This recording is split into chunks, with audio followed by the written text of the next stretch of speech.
Hello, everyone. Welcome to the Climate on Global Stage 2022.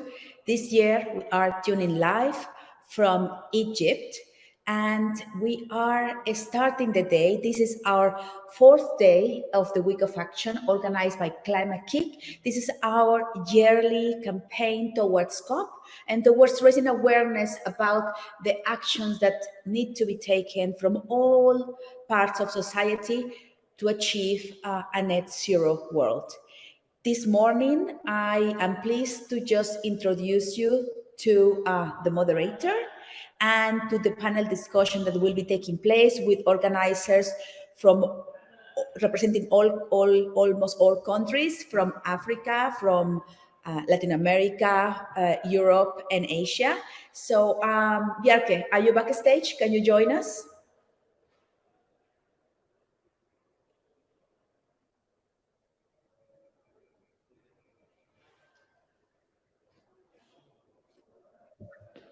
Hello, Bjarke. Hey Sam, I'm glad to be here again.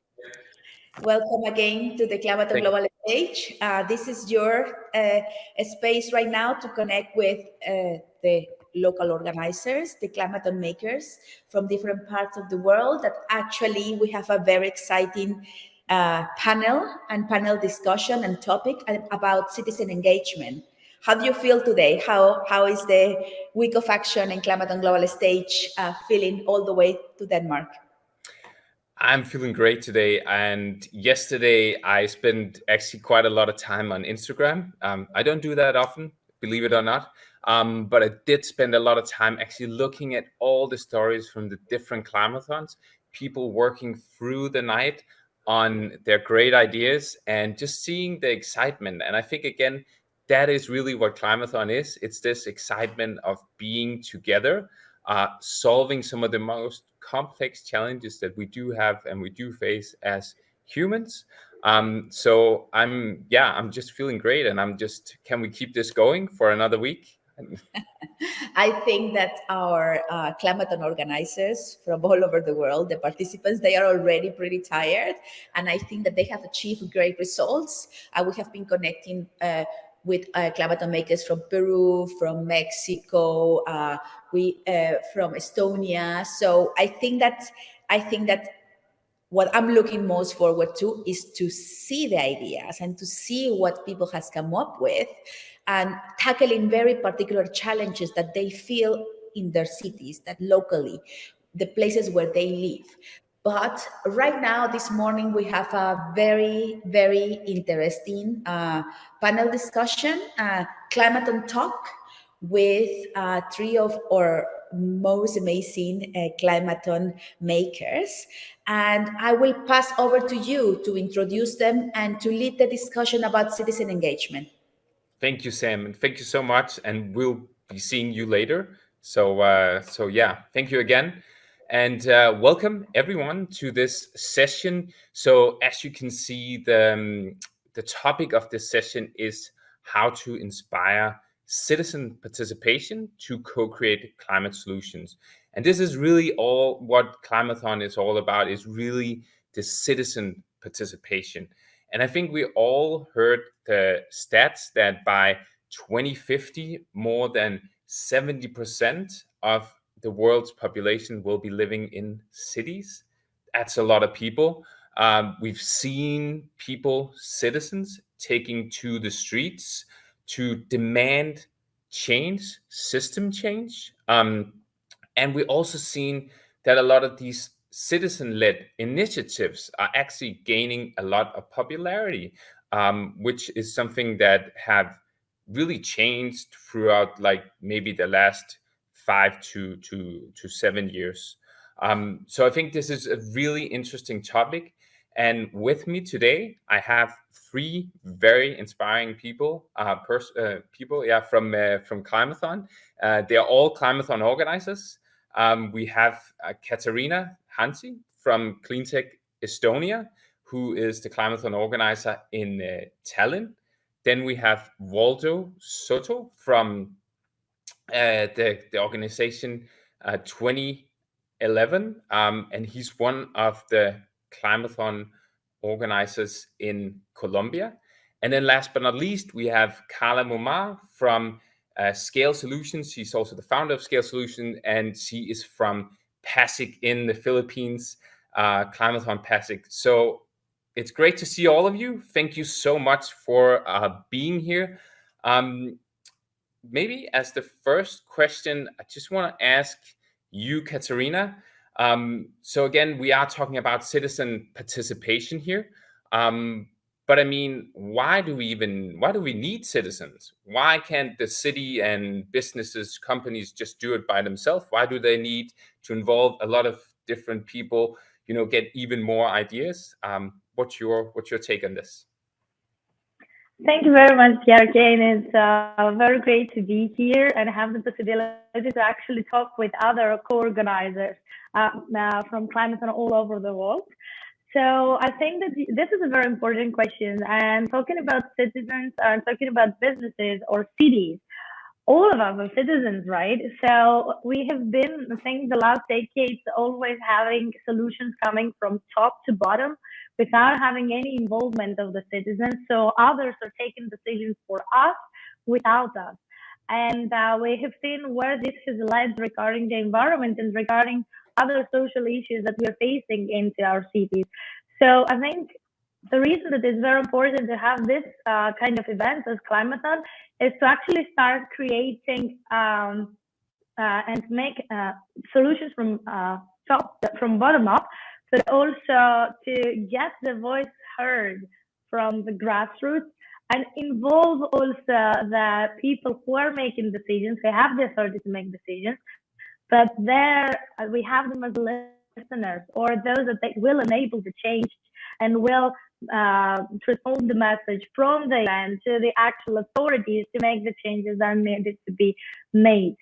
And I think that's very great. And each one of us can do things, can lead to change. And citizens are having the knowledge, the everyday knowledge. They can see the problems that are happening during daily life. We can address their needs. And year by year, they're changing quite rapidly. So we have to acknowledge that and get them into the process of making decisions. I think it's the time that we have to change the innovation system and the decision-making system to be more participatory and more, if we want to say, customer design or beneficiary design, to have everybody involved, to make it more efficient, actually.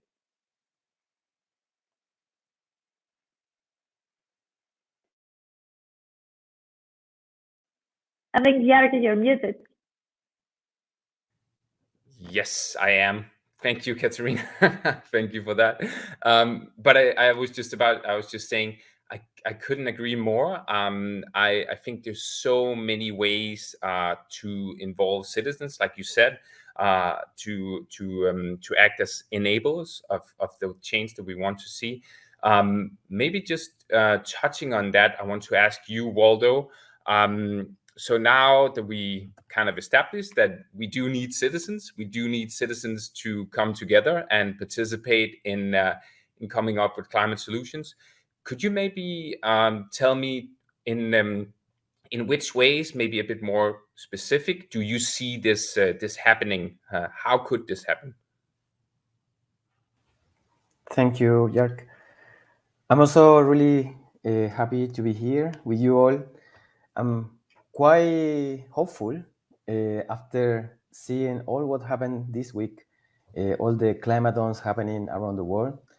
Obviously, I know Samantha at the beginning said that maybe the climaton organizers, we are tired, but I think we are ending up being energized rather than tired feel, because this is kind of what we need also for the coming weeks as a starting point also for the COP27 in Egypt. Of course, there is exhaustion and everything, but I think the feeling of feeling hopeful and also energized, I think is a good starting point for this super critical conference.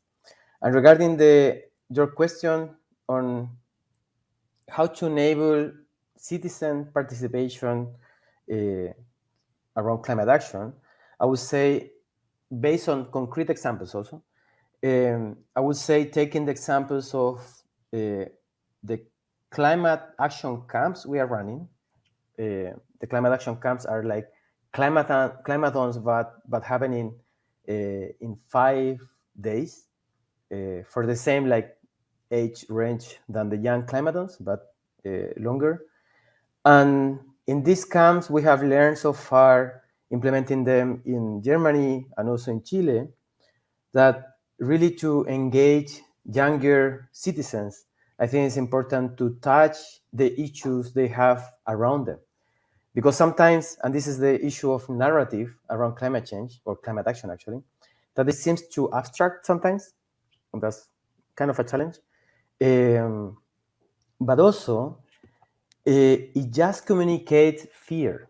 It just communicates anxiety, no? And when that happens, if you have like this abstract issue, and then the way I receive the issue, the challenge, is just like too super blur, super abstract, it's impossible to take action, really. No? So I would say first, at least for younger citizens, that typically they don't have the right to vote, which is also a challenge. No? I would say really narrow the issue or the problem down to the local challenges and provoking hope rather than fear or inaction. I think it's a way of also of engaging them. And we have seen this in these climate action camps where we really took local challenges, but also we changed the narrative around climate change and the climate crisis to a narrative where it's possible really to engage, to feel hopeful, to feel that we have some sort of powers or superpowers to really create small changes in our own communities. So I think there is a challenge, because I think this is the scientific community. They are doing their job, but there is a huge gap between the scientific community and how this problem is communicated to the younger generations. Just for starting with one of many issues, maybe. Perfect. Thank you, Waldo. Thank you so much. And again, I couldn't agree more. I also like the fact that you said the citizens' superpower. So just kind of staying within that, like, what is that superpower that citizens has or have that public authorities do not have in when dealing with climate issues? So Carla, where you are in Pasig, I know you're very close to the city, and you have a strong network and connection to them. So I was just thinking, what is it that you see if we stay with this like superpower of citizens? What is it that the citizens can do that the city cannot do, from your perspective?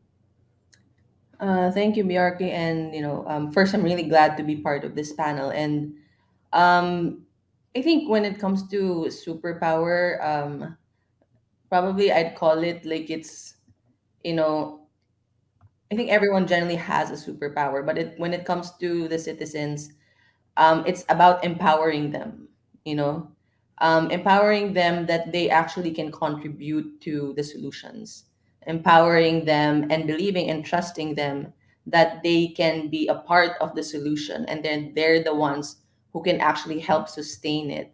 Because no matter what policies, both the local and national government, provides us, about climate change, if the citizens do not understand and they do not see how they can add and become a net contributor to the solution and the implementation and sustaining these things, then they will no one will follow. So I think more than just a superpower, it's about empowering them, and I think that's what the climathon does. It's really empowering the involvement of citizens in partnership with the public and private sectors. Yeah, I think very good point, Carla. And again, we do really see how citizens also, when they join the Climathon, they really adopt this mindset of, now we are actually here to solve some of our local climate challenges. And I think you all touched upon that. It's local, it's really engaging people. And I think that's really the strength, like you said, also of Climathon. Coming back to you, Katharina. So I was kind of thinking now, I kind of took kind of the view of the citizen and why do we need them.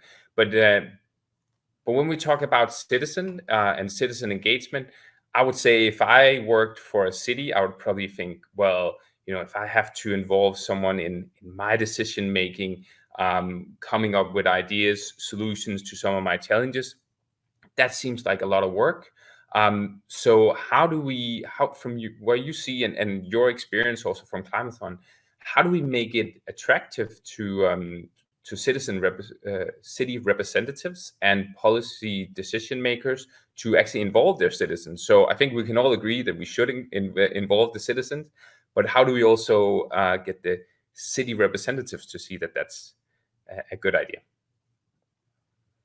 That's a very nice question, and I think in the beginning, whoever organizes Climathon is actually a challenge because you need a very good network. You need to reach to these people. Before I get into that, I want to make a small comment about what Walter mentioned about fear and anxiety and how to create hope. And in general, in this event, what it actually happens is that we bring people that are change makers in their field, in their local communities, to actually feel that they're not alone and they can multiply their impact.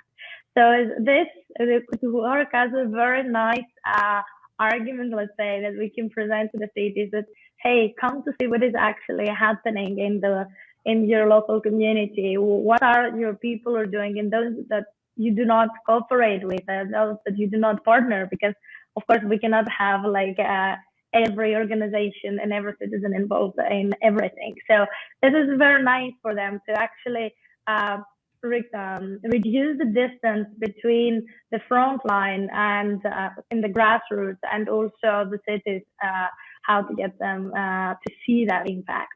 That's the first thing. The second is that it actually supports the city to solve their problems. So what we mostly do is that we come in contact. So far, we have organized it only in Tallinn.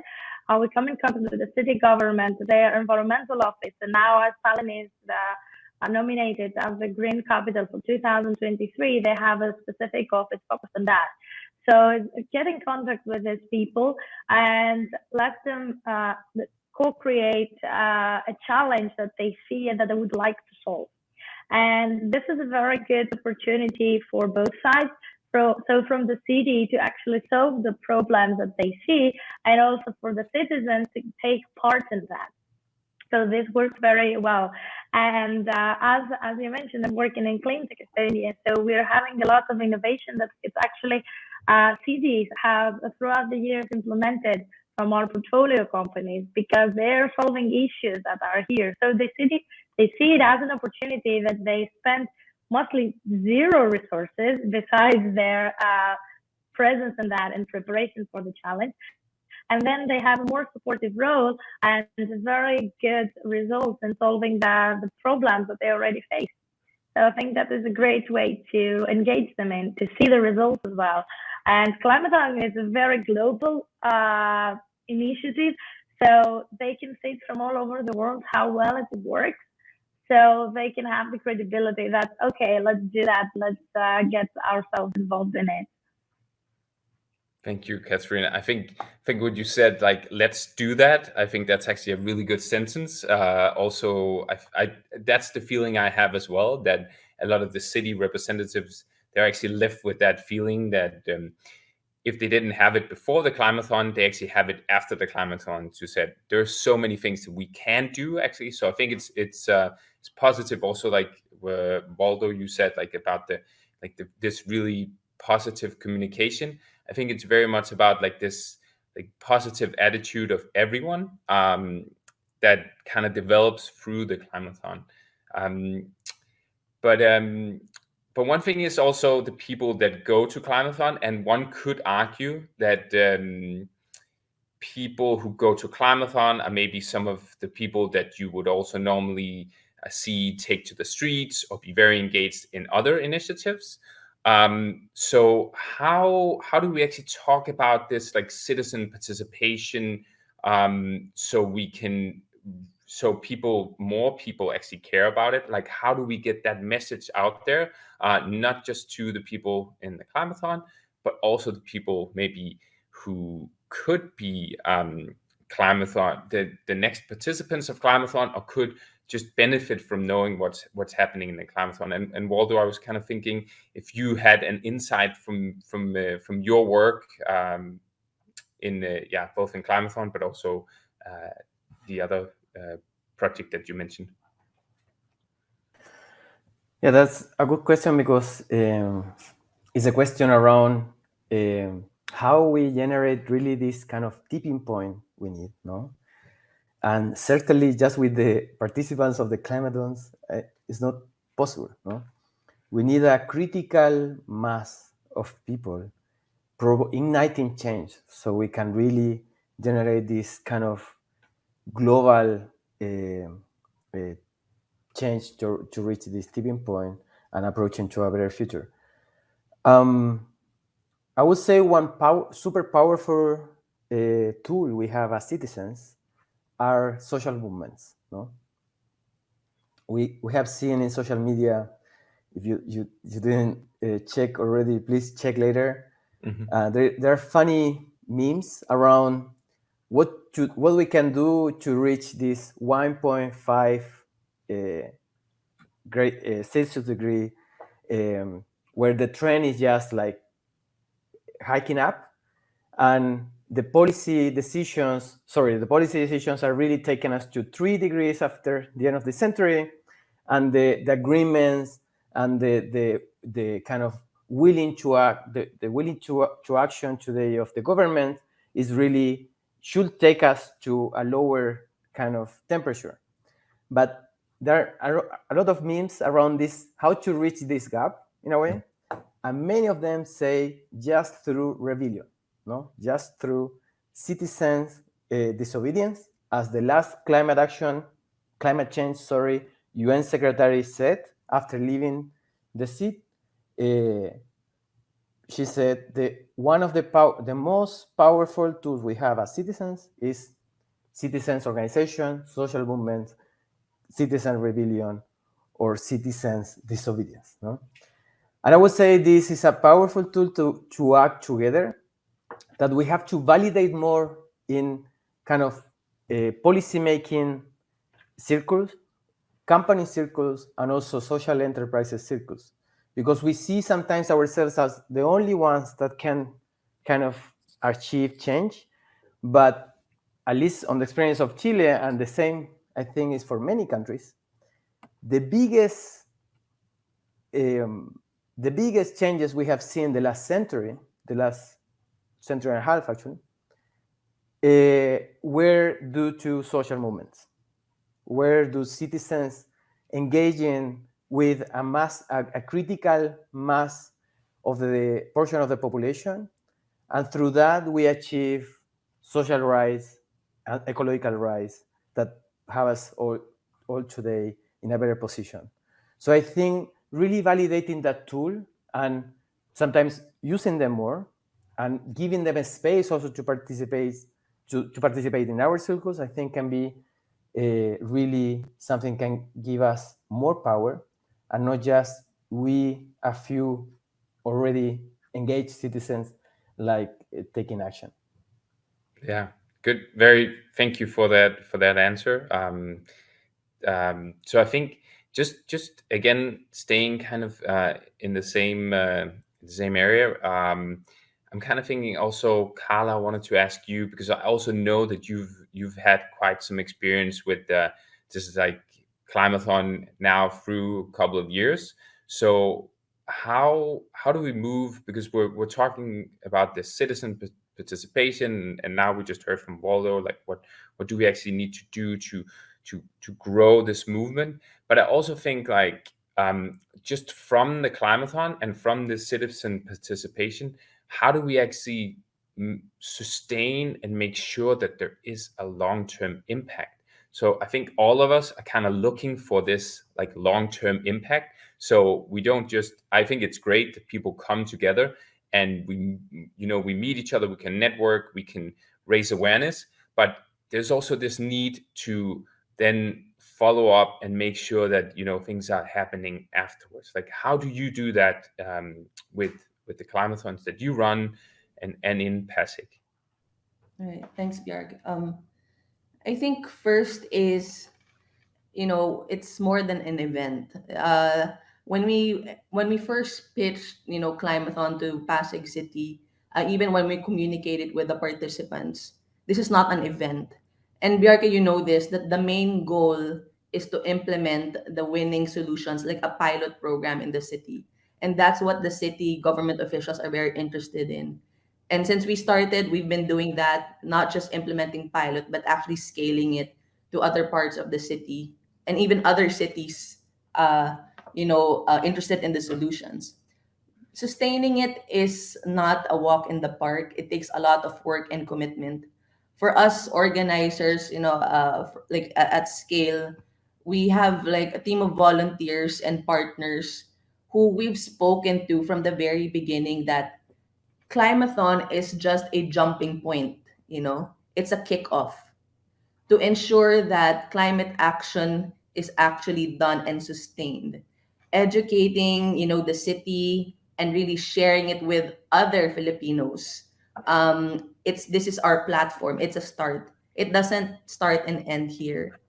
And it's a lot of work building relationships with the winning teams, building that community day in and day out, making sure that there are activities happening, there's communication, ensuring that our relationship with our partners and the local government doesn't only happen when it's climathon season.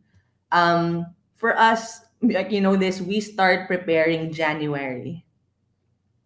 It's like a whole year round. So our volunteers, and even the local government, they always ask, all right, so when do we start planning? Because they co-create, I think it's also about co-creating things, making them excited because they're seeing the solutions being implemented. They're seeing the progress, both, the participants, the citizens, and the government itself, and the ones who did not participate, they hear and they see what's happening in their community, then they become curious. I think more than anything, also actions speak louder than words. We also don't want people to have this certain, climate change fatigue, and a lot of people are experiencing that, and that's why it's hard to sustain. But I think, if there are three things that everyone should remember is that in order for you to sustain it is you have to put in a lot of effort, and be very precise about your effort in building your relationships to your partners, your community, and your local government, establishing touch points. It can be once a quarter, whether it's a newsletter or just a community page that you check in. And for the programs or the ideas that are being implemented, you need to be involved.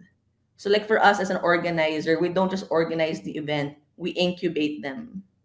So we mentor, we coach them, we bring in a lot of mentors, from different fields to help and also build relationships with them. So it becomes a team effort. And then, people get more interested, as we set the pace and the standard, everyone helping each other. That's Thank you, Carla. I think, yeah, it's great. I think just to all three of you, I just want to say that I'm very I admire all the work that you put into to the climathons, and not just the climathons, like you said, Carla. This is very much like the starting point of something, but this work that you do year round in your cities, in your communities, I think it's very inspiring. So thank you for doing that. We're almost out of time, but I just want to have like one final question actually for all of you. It's actually two questions. So one, is kind of what is actually the hardest part of being an organizer, and then the second is what makes you hopeful for the future. So maybe just a brief answer, starting with you, Katerina. You are muted. Sorry.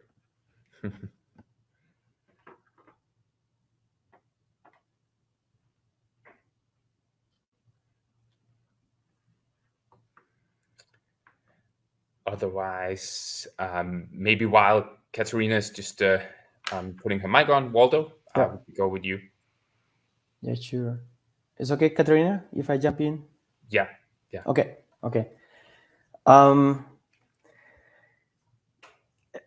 Many hardest parts, but the hardest in my appreciation, and the hard for me also because I don't have like a clear solution still, is really to bring into the same room two people that typically are competing each other, and they are not that willing to share what they are doing and to share the same purpose and in the same table. I think is happening everywhere in the world, where due to political reasons or anything like meat consumption, any topic, we are getting separated from each other, and we are seeing that in our also events, in our programs, where the policymakers are not that willing to sit together with a social movement. They are not that willing to sit together with teachers, with other actors. So I think this kind of separation among ourselves is getting, at least in my perception, is getting bigger. I think that's a challenge still for the methodology of the Climathon, since the Climathon is everything around collaboration, putting ideas together and co-create solutions. No? So I find that really hard always, and still is a challenge, I feel. But what still provokes hope or makes me hopeful, of course, is to see how citizens around the world are getting together beside that, and anyway, they're willing to collaborate and they're willing to put ideas on practice and creating solutions. I think that, of course, gives hope. No, gives hope for a better future, not just around the climate goals, but also a better future at the local level, with better communities, better quality of life, better environment, less pollution. No, so of course, like seeing this week how, I don't know how many were, Jarke, 100 cities maybe. 166 cities, actually. Okay, Yeah. 166 cities willing to collaborate, willing to put ideas into action. I think, of course, gives hope. And Definitely. so yeah, Definitely. Thank you, Waldo. And I share that hope. So let's keep pushing for this change.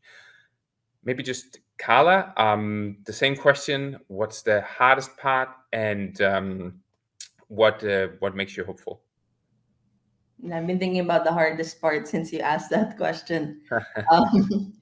But I guess like the first, the top, from top of mind as an organizer, from personal experience, is how do I replicate myself in my country to have that same level of commitment and tenacity in driving climate action and treating Climathon not just as an event, but really seeing it through, and sustaining it. That's, for me, that's the hardest, from my personal experience.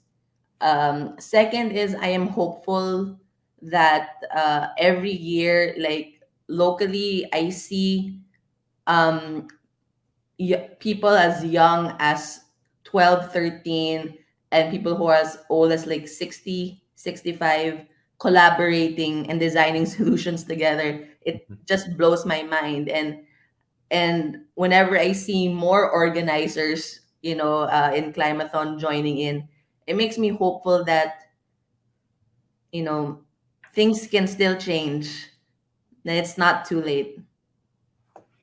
I think that's very relevant, and also just I want to I want to touch upon that you in Pasig just experienced a pretty horrific typhoon. So I hope that obviously everyone there is safe. And again, like you said, that's really why we keep pushing. We need to do something, right? Because we can see the changes here. It's not something that we're waiting for. So yeah, thank you, and thank you for joining also, Carla. Katarina. Can you hear me now? Yes, I can. That's amazing. Sorry, I had a technical issue before. Yeah. So I would say I'll try to keep it like short as possible. So basically, I would say that the hardest thing and the thing that gives me hope in Climate-KIC is the same answer: is people. So whenever I finish the event, I'm so energized from all this positive energy that and optimism that participants give me, and also the co-organizers, mentors, experts, speakers, everyone. After that, I'm like, okay, let's do that. That would be great. And it just continue like that to keep the hype and the energy quite high until the next time we do the Climate-KIC. And at the same time, the hard part is again people, in the sense of how we get them involved and how we can ensure that everything will run in a great way so that we have the result that we always have. I couldn't agree more. From just being and witnessing climathons, I can see the same, that it's the people, they bring the energy. That's what I think we all have felt when being at a climathon. But it's also kind of the hardest part to at first get them really to work together. I think, Carla, you also mentioned this age gap, that there's also maybe difference in backgrounds. So I think again, it's just like at the start, you're always like, you're hoping that they'll start to collaborate. And then when you see that happening, there's all this energy and creativity that's kind of unleashed. So really amazing. But I just want to thank all three of you for taking the time. I know you've also been working a lot this weekend and also before the weekend, of course, planning climathons. So I just want to thank you very much for taking the time to be part of this and for sharing your insights. I think it's been really insightful. So so thank you so much to all three of you. Thank you so much, Björk. Thank you. Thanks a lot. Bye, everyone. Thank you, Jarke. To you Bye. for your leadership also. You have been pushing Climathon since a while. Also the entire team, Sam, and the entire team from Climate-KIC. Thank you. Thank you, Waldo. And yeah, and I think we'll actually bring Sam on again for short wrap up of this session.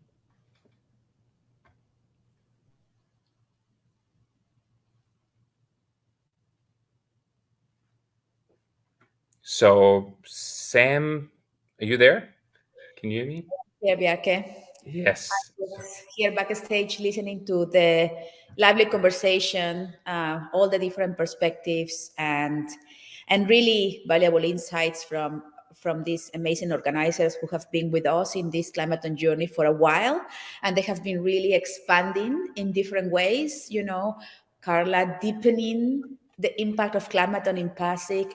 Voldo has been amazing, you know, bringing Climate-KIC to different corners of Latin America, even when he's in Germany.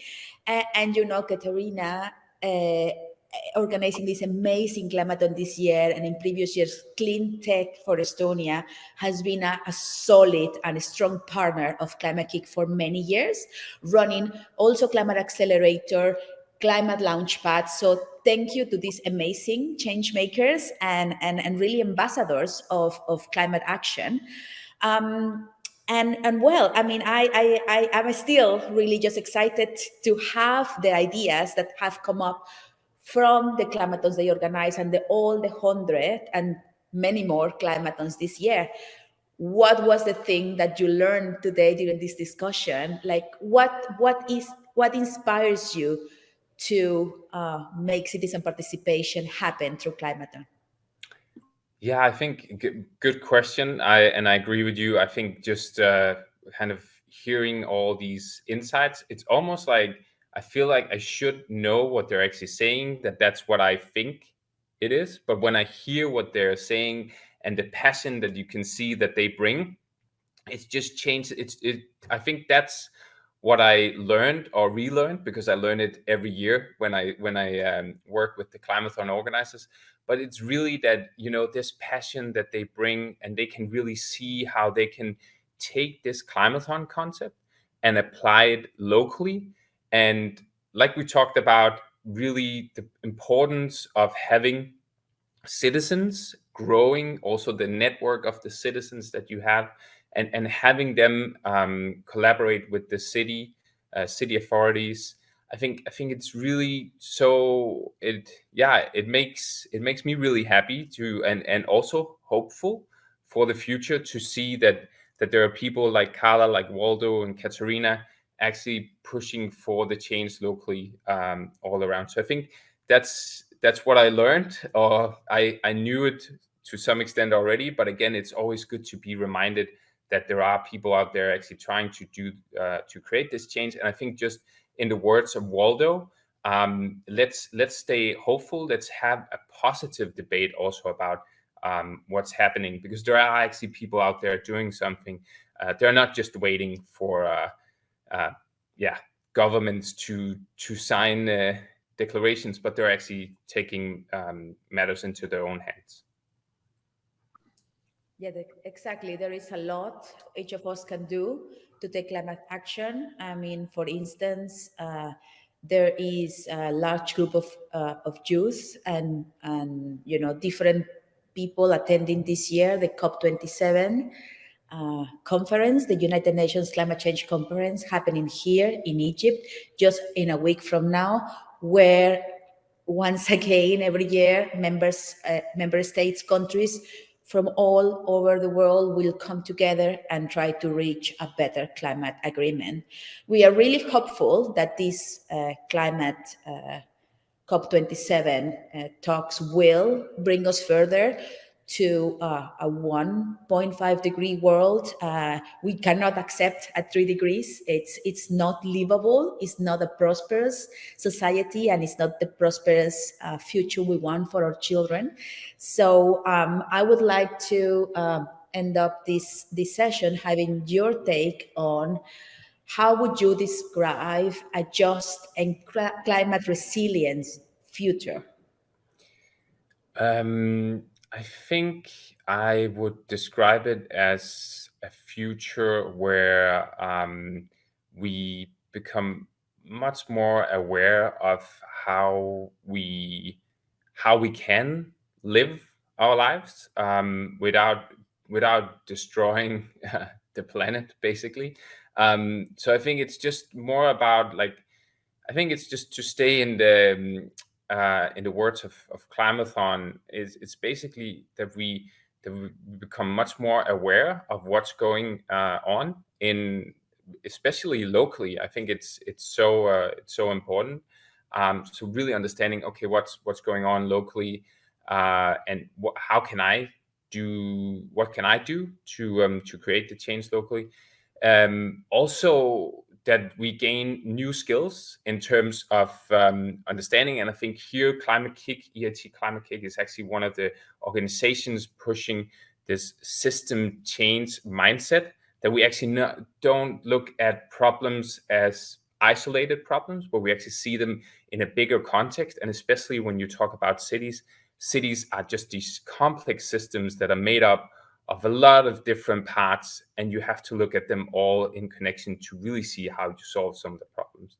And then I just hope that people like Carla, like Waldo, like Katerina will keep pushing for the change, and will keep organizing climathons, keep bringing people together.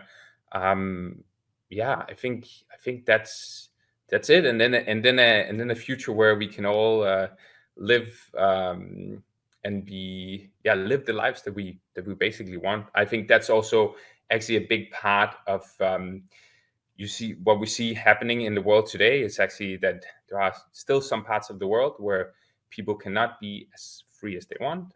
So I think that's also a very big part of a just future for everyone.